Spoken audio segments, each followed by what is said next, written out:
आप सभी के ध्यान पर है कि कुछ समय पहले गुजरात एटीएस में एक एफआईआर दर्ज की गई थी, जिस एफआईआर में मुख्य तथ्य इस तरह से थे कि डीवाईएसपी हर्ष उपाध्याय को एक इन्फॉर्मेशन मिली थी कि बनासकांठा पाटन में रहते हुए कुछ लड़के हैं जो कि पाकिस्तान में जैश ए मोहम्मद के कांटेक्ट में हैं। ये वहाँ से उनका जो रेडिकल कंटेंट है उसका गुजराती ट्रांसलेशन कर रहे हैं। एक उन्होंने लोकल तंजीम बनाई है दारुल इस्लाम गुजरात के नाम से, जो कि जैश ए मोहम्मद की एक यहाँ पे एक उसका ही रिप्रेजेंटेशन के रूप में उन्होंने एक तंजीम यहाँ पे बनाई थी। इस तंजीम में वो लाइक माइंडेड लोगों को जोड़ रहे थे। इस एक इन्फॉर्मेशन को डेवलप किया गया था और एक एफआईआर यूएपीए और बीएनएस के अंतर्गत दर्ज की गई थी, जिसमें कि लगभग 8 आरोपियों को अरेस्ट किया गया था। इन 8 आरोपियों के हमें 14 दिन के रिमांड मिले थे। इन 8 आरोपियों का जब इंट्रोगेशन किया गया और इनके घर पे जब सर्चेज की गई तो इसके अंदर हमें जैश ए मोहम्मद के फ्लैग, मौलाना मसूद अजहर की किताबें और इन आरोपियों के द्वारा जो मसूद अजहर को लिखे गए खत थे वो सब मिले। साथ साथ में टेरर फंडिंग के लिए इनके पास जो पैसा आया था उसमें से भी 1,30,000 की रिकवरी की गई। इन लोगों में डिटेल्ड इंट्रोगेशन में इनके फ़ोन के ऊपर से बहुत सारे पाकिस्तानी कनेक्शंस मिले। इन लोगों की जो टास्किंग की जा रही थी, गाड़ी परचेज करना, एक घर के आउटस्कर्ट्स में लेना, इन सब के बारे में भी जो तथ्य हैं वो ड्यूरिंग इन्वेस्टिगेशन जानने को मिले। जो इन्वेस्टिगेशन टीम के आमीन शेरा का जब इंट्रोगेशन किया गया तो एक बड़ी चौंकाने वाली चीज़ सामने आई थी कि ये आमीन शेरा और इसके साथ का एक दूसरा ग्रुप है जिन्होंने मिलकर पिछले कुछ समय में कुछ ब्लास्ट की तैयारी की है।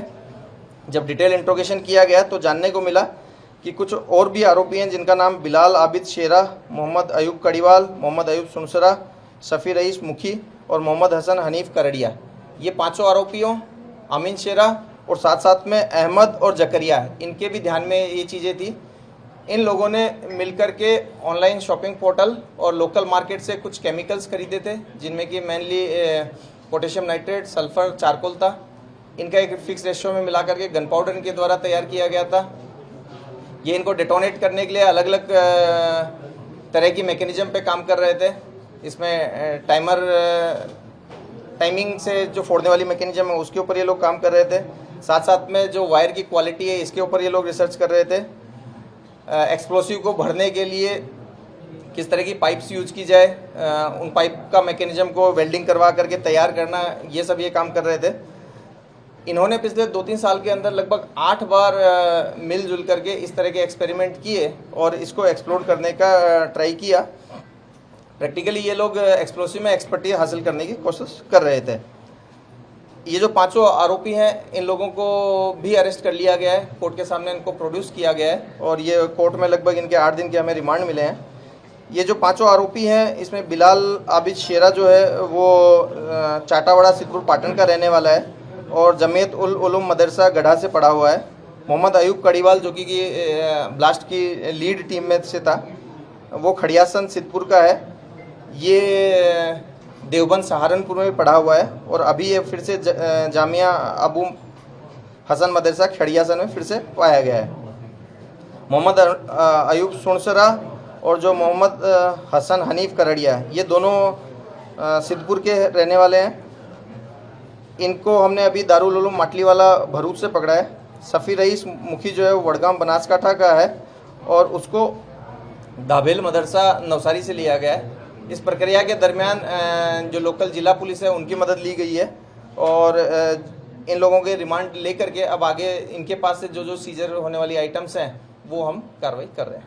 सर, ये जो ब्लास्ट ये इन लोगों ने इतने साल में कितने बार की और ये मटेरियल कहाँ से इन लोगों ने खरीदा, कैसे खरीदा?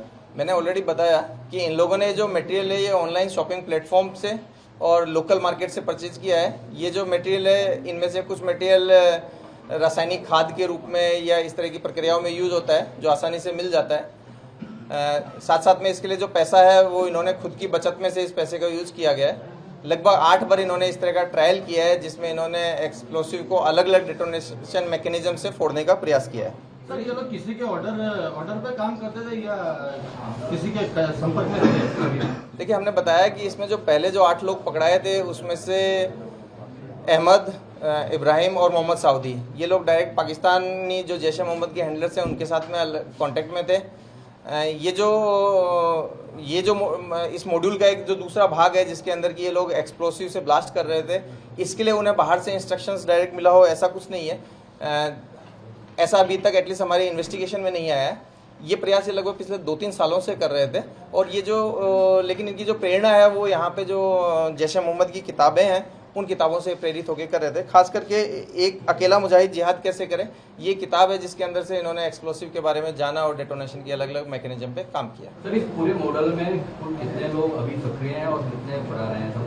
नहीं, अभी तक जितने लोगों के नाम खुले हैं उन सभी को हमने अरेस्ट कर लिया है। ये 13 लोग जिनके नाम खुले हैं, अगर इनके इंट्रोगेशन में या फर्दर इनके जो मोबाइल्स हैं उनके एनालिसिस से किसी और लोगों का नाम एज अक्यूज आता है तो उसको भी हम अरेस्ट करेंगे। बट एज ऑफ नाउ जितने लोगों के नाम खुले हैं वो सभी हमारे डिटेंशन में है। इस केस में कहा गया था कि जो अब्दुल्ला है वो पाक हैंडलर है और वो टीम से जुड़ा हुआ है, तो इस बार कोई नया नाम सामने आया? और दूसरा सवाल कि ये जो कश्मीरी जो मिला था वडोदरा में 3-4 महीने पहले, उसकी आइडेंटिटी के बारे में कुछ पता चला? कश्मीरी की आइडेंटिटी को हम प्रयास कर रहे हैं उसका नाम खोलने की। जहाँ तक बात है कि कोई पाकिस्तानी हैंडलर इस नए ग्रुप के साथ में कांटेक्ट में है, तो आमीन शेरा थ्रू अहमद और इब्राहिम एक तरह से कह सकते हैं डायरेक्टली कांटेक्ट में था। जो नए 5 आरोपी हमने पकड़े हैं, इनके फ़ोन से कोई ऐसी चीज़ नहीं मिली है कि ये लोग डायरेक्टली पाकिस्तानी हैंडलर के कांटेक्ट में या अब्दुल्ला के डायरेक्ट कांटेक्ट में हो, ऐसा इन लोगों के एनालिसिस से अभी तक नहीं मिला है। सर, क्या इस केस में अन्य राज्य एजेंसियां वगैरह, एनआईए और आईबी वगैरह? हाँ, इस केस के देखिए, जब भी ऐसा कोई बड़ा केस होता है तो गुजरात एटीएस और सभी जो सेंट्रल एजेंसीज हैं, अलग अलग स्टेट पुलिस हैं, वो सब इन्वॉल्व होती हैं। इनके कहीं तार किसी दूसरी जगह से जुड़े हुए हों, इसके बारे में पूरी डिटेल से इन्वेस्टिगेशन किया जाता है। पहले जब 8 आरोपी थे उस समय भी हमने एक आरोपी को जब एमपी से उठाया था तो एमपी पुलिस ने इसमें काफ़ी मदद की थी।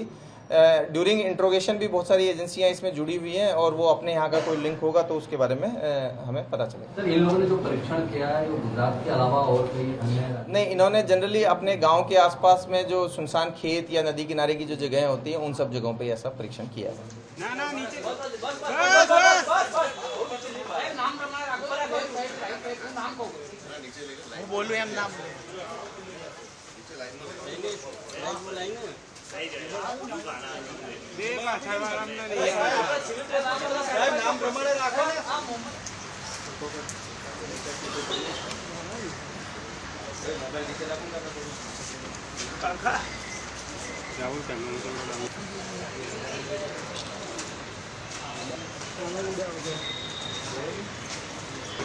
नहीं आती हाँ मंदिर ना